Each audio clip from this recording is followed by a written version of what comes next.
Yumantig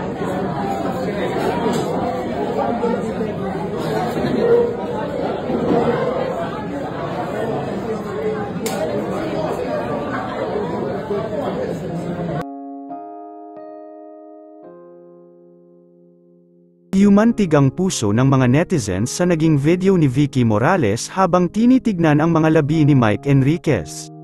Makikita sa video na iyak ng iyak si Vicky habang tinitignan ang kanyang mentor na si Mike.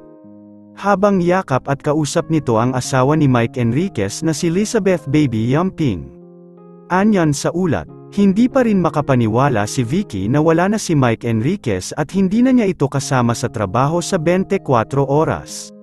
Kaya't laking emosyonal niya na makita ang huling sandali ng kanyang mentor. Narito ang full video.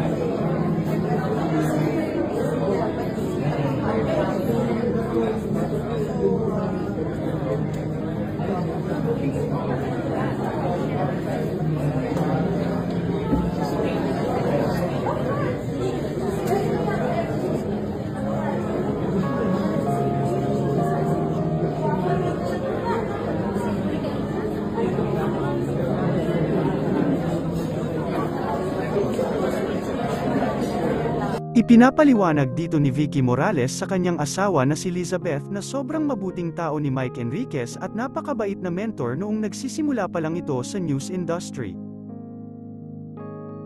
Narito naman ang huling video ni Mike noong siya ay malakas pa noong 2022. Yan. Okay. Focus. Front. Tagilid. Harap ka sa pader. Yan. Para yung turo mo. Yan. Tingin sa camera. Yes, sir. Ready? Baba mo na, sir. 5, 4, 3, 2, and action. Hindi natin tatantanan. Galing. 5, 4, 3, 2. Ang suspect sa krimen ay kinilalang si dalawang araw nang nawawala ang 16 na taong kulang na rito. Ipaglalaban ng tama at bibigyan tinig ang mga biktima. Kakampi sa paghahanap ng katarungan. Dahil ang mga salong ng lipunan, huwag natin tatantanan.